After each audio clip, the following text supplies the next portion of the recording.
I'll go ahead and, are you ready, Brad? I'll call the meeting to order for May 15th, 2014. Does that say 15 on there? Futurist. Yeah. If you'd please Carried stand. away, sorry. If you'd please stand for the flag salute. I pledge allegiance to the flag of the United States of America and to the republic for which it stands, one nation, under God, indivisible, with liberty and justice for all. I almost said exactly what you had Yeah. written, so that's kind of an old trick. Sorry. No, that's fine. Okay. We need to consider the approval of the agenda, and from what I understand, we do have just one addition, that's the executive session. Brad, do we still? Yeah, assuming We'll have Doug that. makes it today, I haven't heard from him, but if he makes it, we'll Okay. do that. So it'd be attorney-client privilege for 5 minutes, and, well, I'll just say attorney-client privilege, and if he shows up or if he has something to extend that time, he can let us know then. Otherwise, I'd make a motion for the amended agenda to be Second. approved. We have the motion and second. All in favor say aye. Aye. Opposed? Motion carries. Consent agenda. This includes the minutes from May 1st, our work session, our regular meeting. It also includes the fund expenditures of $259,863.40, abatements totaling $1,748.99, added tax $43.08. So moved. Consent agenda. I'll second it. We have the motion and the second to approve the consent agenda. All in favor say aye. Aye. Opposed? Motion carries. This time we'll go to commissioner comments and committee reports. How to have it, Craig? We'll start with you. Introduce people in our audience. Samantha Samantha Smith. Smith, you're here Okay. with the, I'm here for a school project. okay, Okay. and you're the only one here? I thought there was somebody else out there, but I must have left. Well, Okay. thank you for being here. Like I said, the commissioners, we attended the KAC meeting. Lynn and I attended the Rotary and CBV National Tourism Week. I would have liked to have asked, and I should have asked at that time, the $38 million impact on Dixon County. I don't know quite where they came up with that figure, but I think they're kind of stretching it. But it's still a major impact to Dixon County. I did come in yesterday for a webcam with NADOC on the EDA, EDA.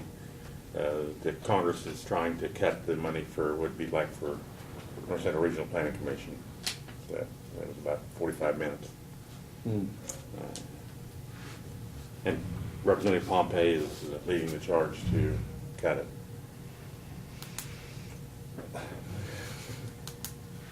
But that's all I have. Laverne? Yeah, it seems like a lot of things has happened this last week. It kind of started out a week ago when we was at our conference in Manhattan. I thought we had some very good speakers. I thought the pre-conference that we all attended was very good. I think that was a session that was well worth us attending to that.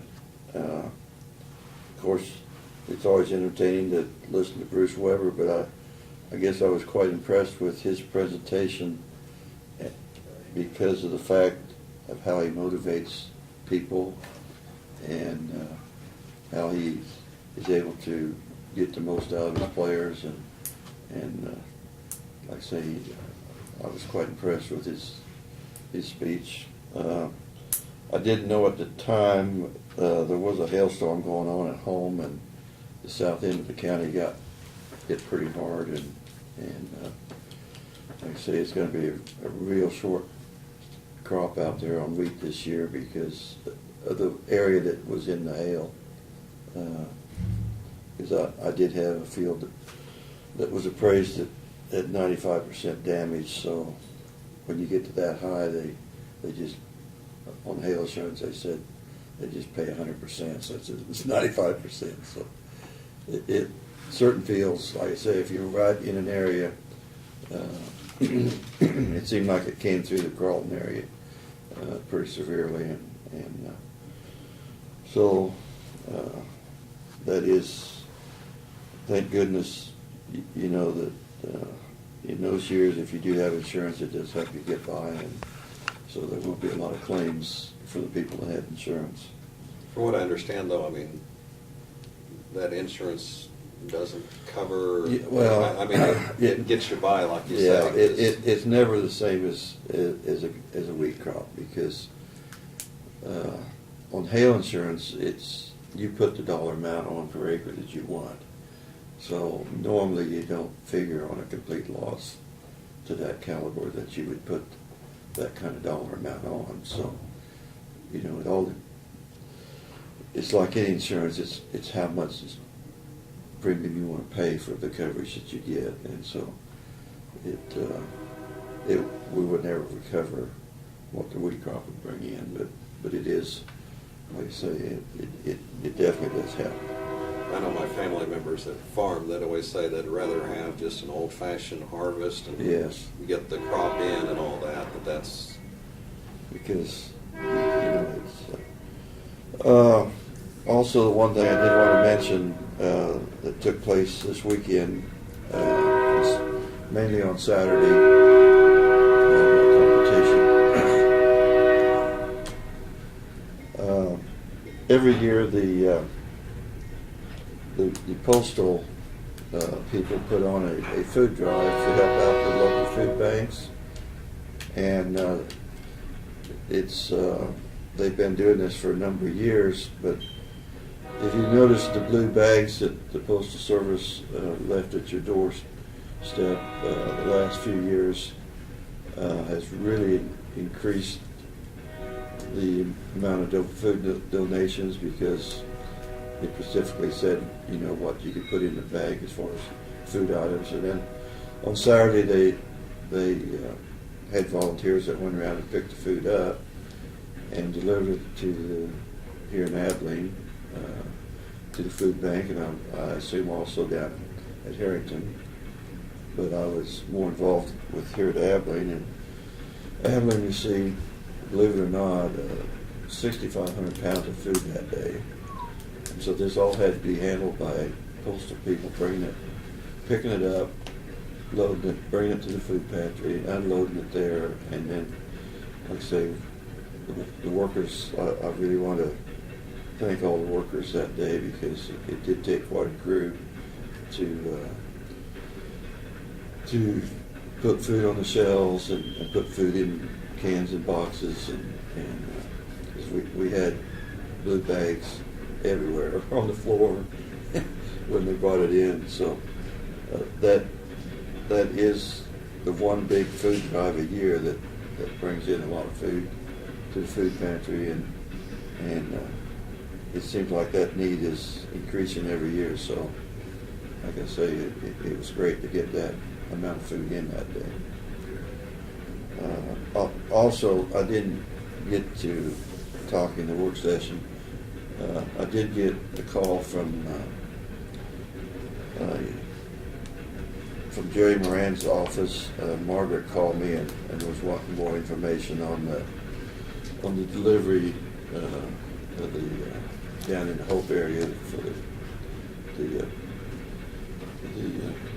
mail carriers not delivering to that certain area, and that they were going to try to make some contacts for us. So, oh, great. so at least we have our letter that we sent out to our representatives. At least we got one response back. So we will see if they can accomplish anything. You might, if you haven't, have a copy for on file, so we can have that. Or do you have a copy of it? Did you get a copy of the letter from Jerry? No, Or is it it's phone call? phone call. Okay. Yeah, she just called me direct, and so, like I said, I think, well, I hope that they will get back to us if they get any results or make contact.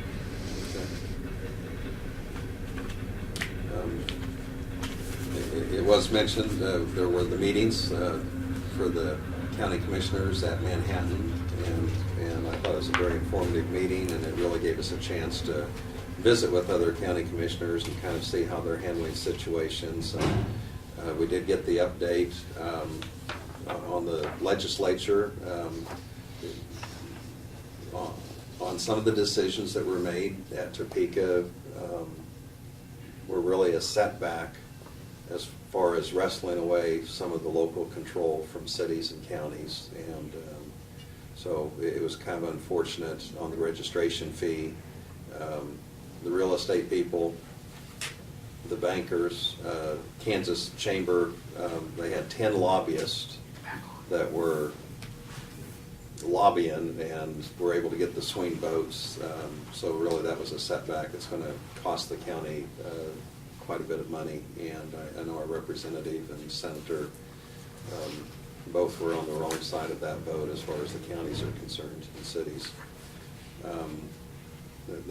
So anyway, that really was unfortunate. I believe they're having a reception this afternoon over for the 8th Judicial replacement over there at Junction City. Oh, And I think that's, for Nikki, is it Nikki Davies? Davenport. Davenport. Yeah. Yeah. And that's this afternoon, and I'm, if my schedule works out, I'll plan to attend that. And that's probably about the only other thing I'll mention is the Central Kansas Mental Health Board is having their, on the 21st, they'll be having their banquet dinner over here at the Eisenhower Courtyard. And so I'll plan to attend that. Economic development. And I need to RSVP, anybody else who wants to attend, Central Kansas. I'll be attending. Okay. Okay. What was the date on that? 21st. It's next 21st, Wednesday. next Wednesday. And my wife's going with. Okay. You might mention Lynn, about the economic development members here. Oh, okay. Yeah. Yes, early this morning, we had a large group of, it was community-led and based, private citizens, you might say, that have been meeting to form an economic development plan and group for the county. We also had Dustin Parks and Janelle Dockendorf representing the county that also have been working with this group. They had met, they gave an excellent PowerPoint, but I believe that had 7 meetings. They also had visited other counties that have economic development in place. Some of them they did by Skype, but they were able to touch base. And a lot of the emphasis is on the fact that if you have an organized effort, and counties that do this are the ones that seem to have the greatest rate of success, to have some economic development plan and someone that, any businesses that want to expand or relocate or start up a business, if they have someone to go to, and this would be something that is important for all of the county.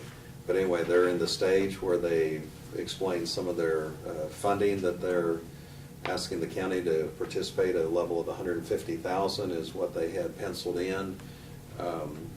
They also would have some private support.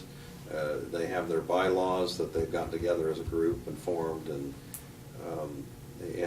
their initial plan to have 21 individuals on this board. And so is there anything that you would want to add, Brad, or Covered it.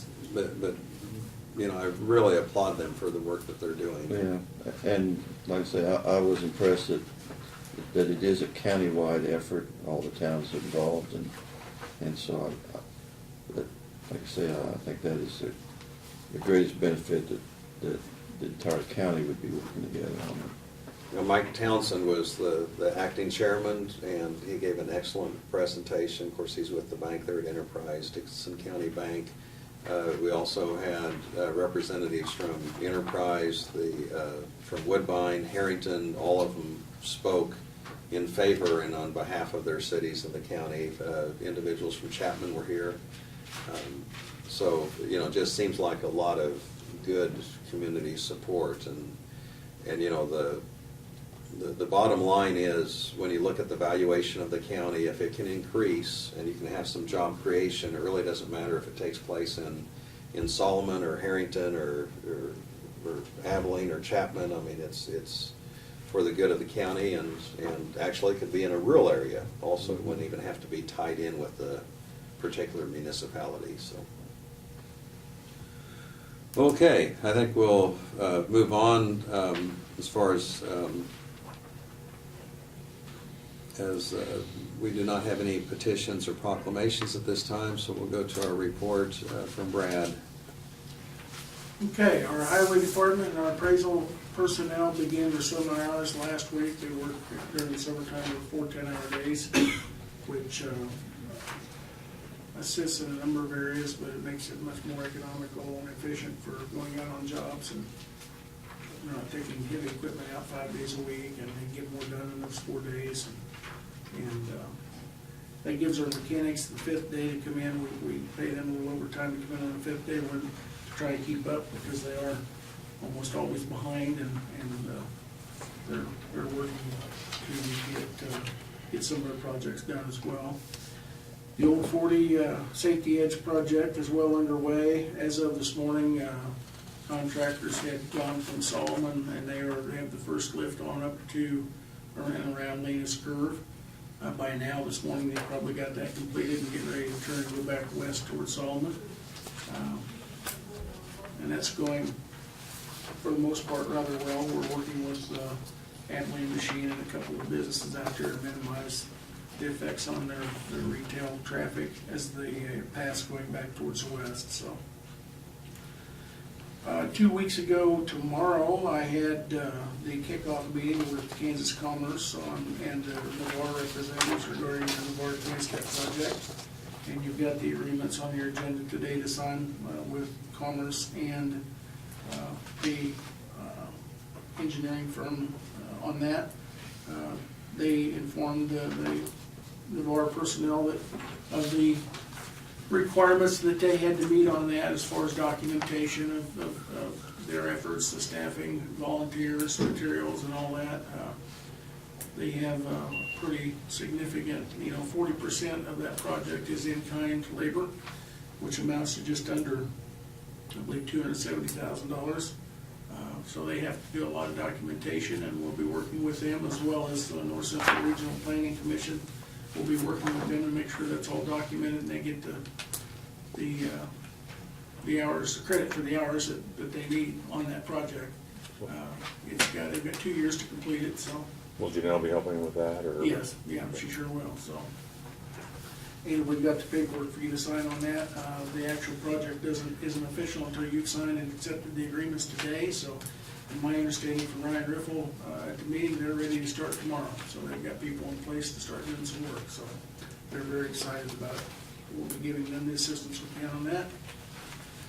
I have provided in your packets a copy of the community health assessment brief that came as a result of last year's work with the health department staff, with William Montgomery, who kind of headed that up in the health department, the deputy director, and there's some good information in that, simply provided to you to review as time allows, keep you up to speed on that. That kind of is the direction and drive, that the focus that we have on what gets us the best bang for our buck as far as community health services in Dickinson County. You have also a copy of the year-to-date cash balance report. Really nothing to note in the regular cash balances. Everything's within where we would expect it to be. I would note that even though the sales tax for February is down just slightly from the previous month, we're still over 15% ahead of what we were at this time in 2013. So, that's probably a good sign. Don't know what to attribute that to, but being ahead of where we were last year is a big plus. So hopefully that'll increase and continue to show some growth. I don't know how. The other item I'll just jump down to, the I-70 project is running about 3 weeks ahead of time. And so they'll be closing the ramps at Abilene to do the other side of the interstate. They're scheduled to do that on Tuesday after Memorial Day, the 27th, I believe. and they have 6 weeks allowed for that closing. With any luck, they'll be ahead of schedule, and that'll be smaller, or shorter window than that. Don't know how that'll affect their retail. I'm sure it'll have some impact, but hopefully not as big impact as it did last year. And their intentions, that window, by doing it then, they should have it back open by 4th of July weekend or before. Will they should have a sign up at Jeep Road that if you want to, They've actually got 3 signs up prior Yeah. to there that tells people that. well, I thought maybe they did. What exits, and they've got the message boards that are telling people, that the exits will be closed and ahead of time, and then when they do close them, that they're closed, that they need to take the Jeep Road exit and go that way, so. But, that may have some impact on our retail sales tax coming in, time will tell. But KDOT's done an excellent job, and the contractors have really done an excellent job of working together, and Martin's been attending all the weekly briefing meetings on that. And Randy West called me Wednesday and told me about the fact that the project's ahead of time and what their plans were. So they're really bending over backwards to work with the county and city to try to minimize the effects that this has. But like all projects like that, there has to be some discomfort. There's going to be a little bit of driving discomfort for people, but it should be many years of driving capability that's put in place out there. Part of progress. You've also got a report from damages that we have so far on the May 7th hailstorm that damages to county property. Fortunately, our buildings came through it without any problems, as we anticipated. And if you remember the hailstorm a couple of years ago, we spent a little less money but got a better roof on our buildings with the membrane roof that I call the membrane roof, but the poly roof that we put on, which is pretty durable. I'm confident if we put back the same roof, we probably would have had a total loss with the size hail we did here. We did have 3 windows or 4 windows on the south side of the building, and one of the skylights on the second floor that was damaged. And we've had staff out here to look at that, so. And in the process of getting those replaced. One issue we've got, one of the windows is in the jail area on the second floor. And we haven't quite decided how we're gonna repair it. The window was installed, the jail bars were put on the inside and welded on, so we can't get to the glass to replace it. So we may have to do something on the outside. The contractor, the glass company from Slime is supposed to be coming back with some suggestions on how to take care of that, so. The positive thing is it's the outer, that's 2-layer glass, and it's the outer layer that's broke, the interior's not, so it's not like we have an open window situation, but we want to get it back to regular condition. As you can see, we had quite a number of vehicles that were damaged. The body was damaged, windshield. I think this shows one truck. I think we've discovered since we printed this yesterday, one of the cars in the parking lot out here, the Taurus, had a broken windshield. So, and as Gareth had reported to you, he had quite a number of vehicles as well that were damaged. So the numbers are going to go up from this report. It's kind of preliminary, but K-Camp's already been here working with us and giving us the green light to get windshields and things repaired. And so we're well underway on that. We also got a report on the Purple Wave auction on May 6th. From the items we declared surplus, the 2 tractors. The 2 vehicles that I've highlighted in yellow are drug seizures. That money will go to the drug enforcement account.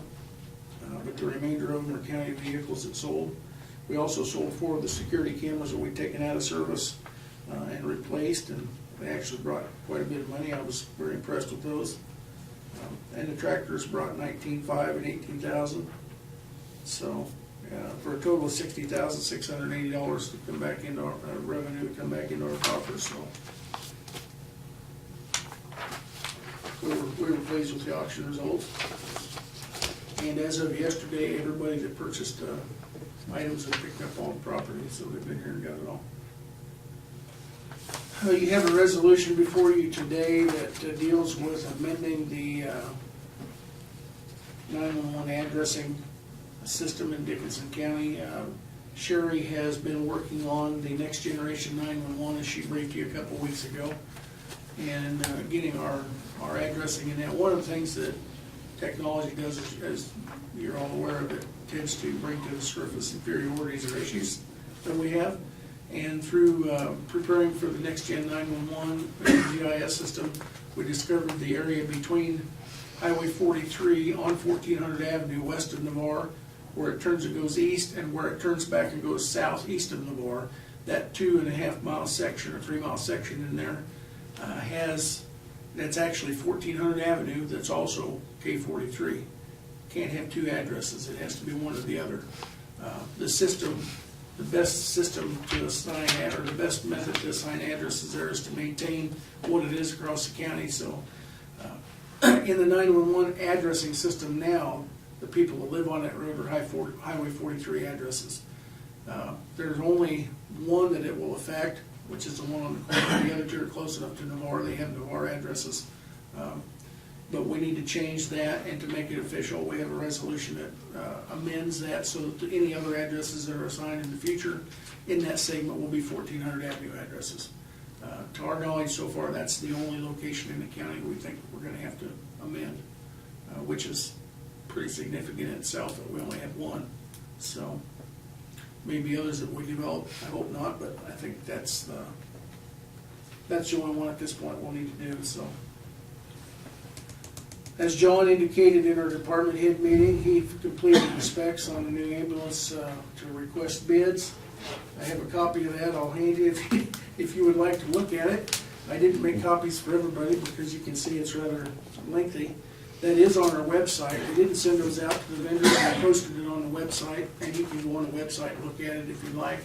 And then we've sent, I think, 4 or 5 letters out to manufacturers to solicit bids with a deadline. I think it's in the middle of, or end of June, 1st of July. And we'll open those bids here, and then we'll go back, John will take them back and make sure that the bids meet the specs, and then we'll make a decision on an ambulance. So that's been done. Again, it's a rather lengthy process. He's been working on it for a month or two. And This is just a chassis, so this is not the, no, that's the whole thing. this The is, one This is to replace one ambulance that can't be remounted. oh, that's right. And once we do that, all 4 of our units will be Yeah. remountable units. So. Okay, yeah, so that's why this is long, because it Right. includes everything that's needed in the Yeah, that's ambulance. a complete unit, so. And in the future, our intent is to be able to write the specs to where the box can be remounted on a new chassis. So, I don't know the specs will be any less or in length, but they'll certainly be tailored in a different fashion, so. Briefed you about the I-70 project. Our bridge crews are working on the downside of the backside of a structure at 1745 Deer Road. They've been working on it a couple weeks, weather permitting. They'll finish that next week. And that was a bridge that was on the national inventory list, one of 3 that our inspector told us this year needed to have attention because it was below the sufficiency rating and there was some hazards. By replacing that, we reduced it. Mark tells me they raised it, so we had more clearance, but they also reduced the length to 19 feet, which is below the 20 feet length. So now it can be removed from the national bridge inventory, so we have one less bridge we have to inspect every year, and one less bridge that we have to deal with issues, because it's one of the 3 that we have issues on. So a number of pluses on that one, and again, the guys are working hard, and they'll hopefully have it done next week, so the road will be back open. 2 questions. Yes. Fresh Circle Bridge reports, not in yet? Haven't seen it Okay. yet. And then I talked to John about the bridge on McDuffie Erie County's doing. Do you ever get a hold of? He has talked to them, Okay. and I know we've got some issues also down at Rock Springs Ranch with the Yeah. structure down there. Right. That he's communicating with Mr. Cox at Erie County on, and Trying to we've try had these so many bridges. other fires that have popped Yeah. up that we just don't have a report back yet. Are they gonna accept the bridge? We haven't met with him yet. That Oh. remains to be seen. What we've kind of discovered, and I need to meet with the Rock Springs director, is that that's all on private property. One of the bridges, and I think I sent you an email, one of the bridges is on our side of the county line and one is on their side. but they're both on private, on Rock Springs property, it's not public right of way. And so, for us to go in and replace it would not necessarily be legal or set a bad precedent, so we need to meet with them. We've also got a section of road down there that is public right of way that they have overlaid with their overlay project, so it may be such a thing that they're wanting to just have it turned over to them, because they maintain it anyhow. So, and not even be public right of way, so. Need to get down and meet with them, and time just hasn't allowed me to go on last week and with the other things we've had. Hopefully I can get that done here next week or two. And then the Central Kansas Mental Health 50-year event next week, and if you could let me know, Vern, if you plan Now to attend that and all that's RSVP. in the evening on Wednesday. Actually, I've got it at 4 o'clock, is that, what time? Oh, I think it's a reception at 5 and the dinner at Yeah, 6. I think that's right, it's late The afternoon. 4 o'clock is I think they talked about having a board meeting beforehand. I can email you this afternoon with the, Yeah, that kind with the of, details. And I'll attend, And I'll- Paula, you might confirm that with them. Okay. But my wife's gonna attend with me. so. Yeah, I'll reply back Okay. with your email. Yeah, I told her I'd let her know pretty quick, because I need to make meal reservations or meal numbers, so, I think I probably will be able to attend. okay. And, let's see, other than the other action items on down the agenda, that's all I've got right now. Okay. another question before we get off one. Concrete work, I haven't been down there, is it? It is not done. We Okay. contacted the supposed to be. COI, the contractor, and they were supposed to be here originally by the end of April. Right. Mhm. And now they were telling us that they should be in by the end of May, that they're just Okay. behind on jobs, so. And the final, on the FEMA work at Terrell Hall, I mean, was it, we get to go ahead then, or did I? We have not got the final Okay. go-ahead. We have been told that we're all but, For sure, that's what I all thought. but secured, but it's gone to FEMA now, and we're waiting on FEMA to give the final blessing. There's two different funds that money comes from, and we were taken out of the first fund and put into the second fund. At the same time, Salt City of Solomon applied for a community safe room at their fire station. And you may remember, we originally talked about combining our two projects together. We Right. thought we'd have a better chance, but when we talked to KDM in Topeka, they said, no, we think you'll have a better chance with them separate Standalone. and taking them out of different funds. Solomon got their letter earlier this week, they were awarded their safe room. So, we're just waiting for FEMA to process the other funding requests, and hopefully we'll get that any day, so.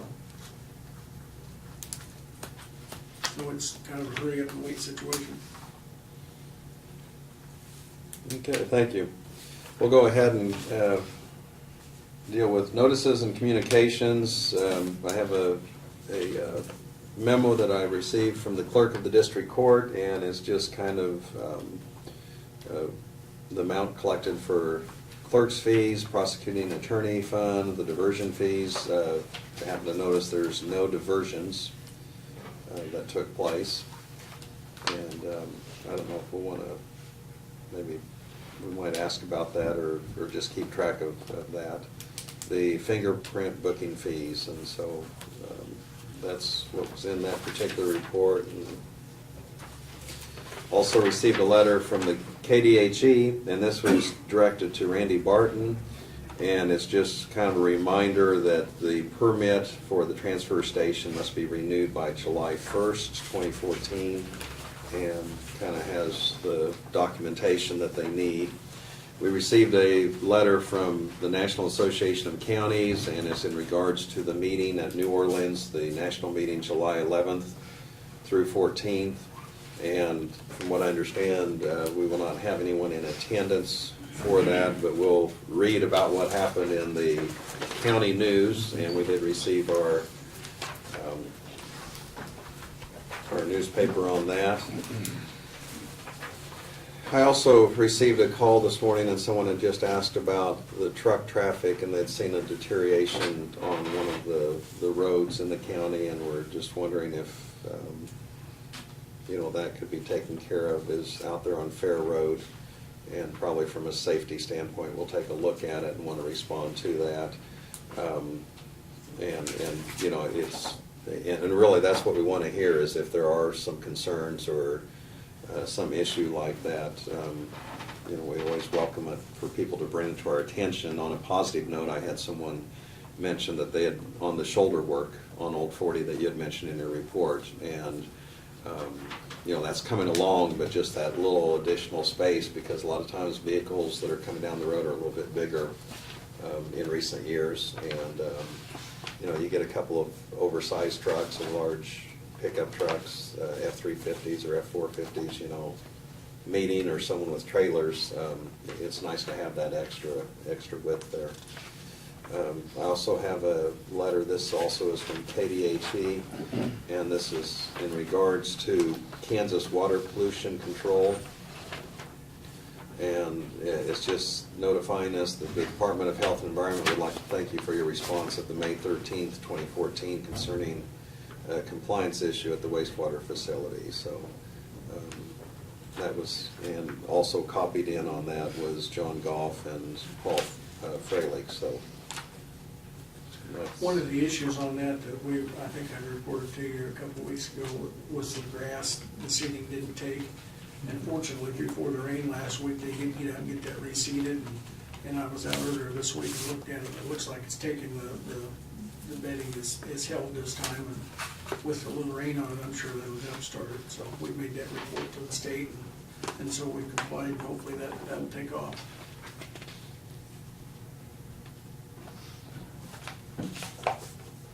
Okay, and received another letter, and this is from Faith Sump, and so she had written us before, and it's regarding the appeal procedure. So anyway, it's I'll go ahead and let you take a look at it, Brad, and or the other commissioners if you want to. And I don't know, you know, she had asked us, or written us a letter, and then I think in the response, she seems to indicate that, you know, some of it is not under our purview because it involves the county appraiser. And I think, you know, by statute, we try, really, that's kind of the direction we gave her on the letters, but I won't go through all of it. It's several pages, and I think some of it's copied from previous letters that she had sent, and also she had sent a letter to the county appraiser. And of course, this goes back in April, and so, you know, procedurally, I mean, all of that's pretty well covered.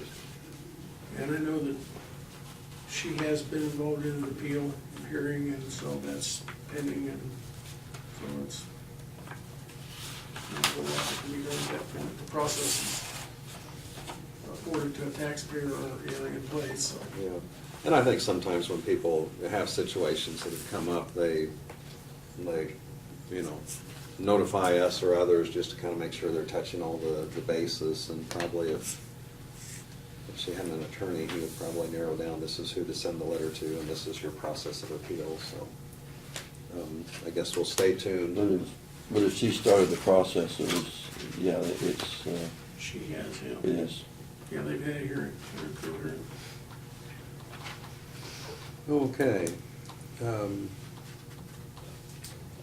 I think that's probably it. Are there any other communications that Craig or Laverne that you've received that you'd want to share? No, nothing on the computer. Okay. You go to the coffee shops occasionally, you probably hear a few there, don't you, Craig? Oh, yeah, I was going to town with this morning. That's probably just general. They Okay. find it amazing I still come over and cut through it. Okay, we'll go to introduction of resolutions. And the first one we have here, or we have a resolution amending resolution number 91693. And of course, Brad had mentioned that in his report, and this is in regards to the enhanced 911 and just kind of getting a clarification of what we need for the system for its portion of Highway 43 between Mink Road and Oak Road. And it's just that they shall have the name 1400 Avenue in the service addressing system. The resolution number that we will take care of this kind of housekeeping matter is Resolution 051514, and I'd go ahead and move that we adopt that resolution. Second? We have the Yeah, I guess motion I and the have, second. I have one comment on that. Sure. Their mailing address will remain the same though, as Highway 43? With that one house? Yeah. Yes, theirs will, simply because they're on the corner, so it'll remain the same. So fortunately, there's no changes to anybody that resides out there at this point. But if somebody But else legal builds, description but if somebody wise, else you mean. builds on there, If somebody then builds in their that address section, their would address will be, be 1400 Avenue. then it would, Yes, then it would be 1400. that's correct. Or if they're close enough to Navarre, it'll be, Yeah, I forget what it is, Main Street, East Main Street Navarre, or whatever the scheme is. so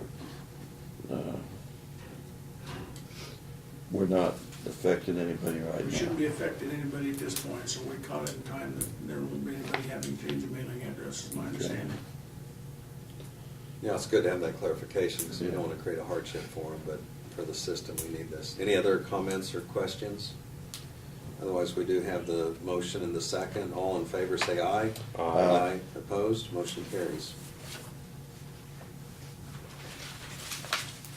And then, were we going to go ahead and, we need a resolution to approve the participation and adoption of the comprehensive economic development strategy for the region served by the North Central Regional Planning Commission. This is a resolution that you do annually that they submit with their paperwork to show their support region-wide from local units of government, so. And Craig is a member of that board. Yeah, I think Craig kind of touched on it earlier about Funding, federal from government. federal funding, cutting Funding's it. kind of in jeopardy. Okay. The resolution number on this, 051514A. And I'll go ahead and move that we adopt that resolution. Second. We have the motion and the second. Any further discussion? All in favor say aye. Aye. Opposed? Motion carries.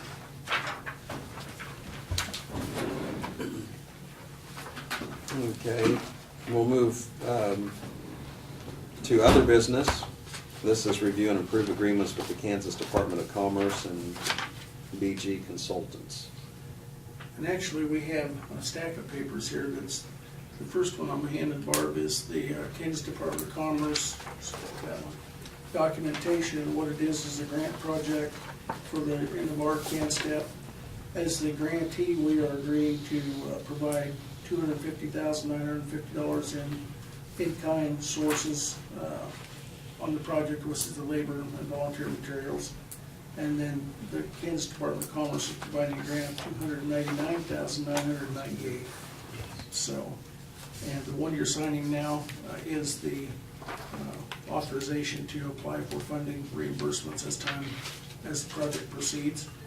And then these are the two agreements with the Department of Commerce that we agree to participate in that project. So Okay. So we will need a motion to approve to participate and adopt this comprehensive economic development strategy. So moved. I'll second it. We have the motion and the second to approve this and adopt the comprehensive economic development strategy. This is with North Central Regional Planning Commission. Any further discussion? All in favor say aye. Aye. Opposed? Motion carries. Okay, the last item we have is for an executive session. No, we got the BG Consultants. and Oh, we got okay. another set of agreements. You're half done on the last one. Half done on the last one. Yeah, this next Okay. one, the next one is the agreement with BG Consultants for the engineering of that CanStep project. Might run out of ink to sign here. And then also, we've got 2 copies of the form for the Regional Planning Commission on this project as well, so Okay. that'll complete it. Okay, so this would be a separate motion then. We need a motion to approve, and we've reviewed, but also we need a motion to approve the agreements with DG Consultants. So moved. I'll second it. We have the motion and the second for approval. All in favor say aye. Aye. Opposed, motion carries. Now we can go to executive session, and this, the purpose is attorney-client privilege. And Doug, on this, we had 5 minutes we had talked about, but is that adequate time, or Did you get my email this Yeah, morning? what do you think? 5 I think 5 will do it. Yeah. Okay. I move we go into executive session at 11:46 for 5 minutes for attorney-client privileges. The board to be present and Mr. Thompson and Mr. Holland. I'll second it. Got the motion and the second to go into executive session for 5 minutes. All in favor, say aye. Aye. Aye. Opposed? Motion carries. Thank you for coming and visiting us today. When it's an executive session, then it's something where it's just the small group of us to discuss. Can I get a signature? Yes. He could sign it or I could. Once you.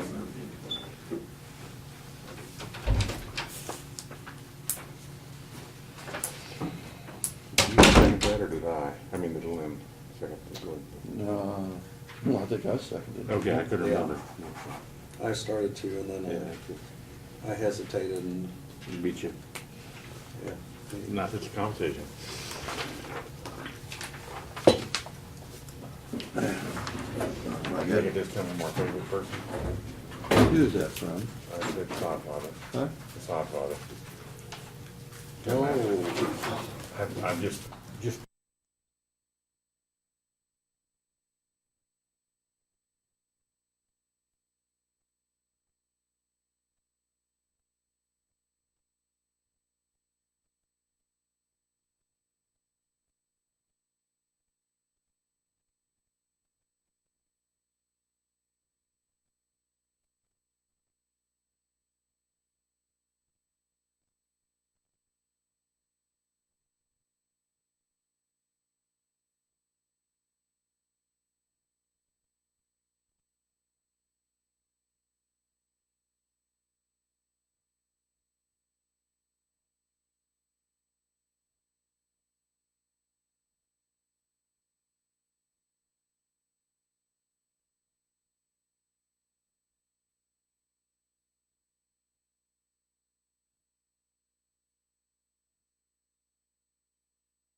Okay. Does Bruce, We'll go ahead and, I'll make a motion that we return to regular session from executive session. I'll say that. We have the motion and the second. All in favor, say aye. Aye. Opposed, motion carries. As a result of our discussion of attorney-client privilege, we just received updated information that we needed to know about. No action to be taken at this meeting. Any further discussion or any other items for the agenda? I move we adjourn. We have a motion for adjournment. I'll second. We have the second. All in favor, say aye. Aye. Aye. Opposed, we're adjourned.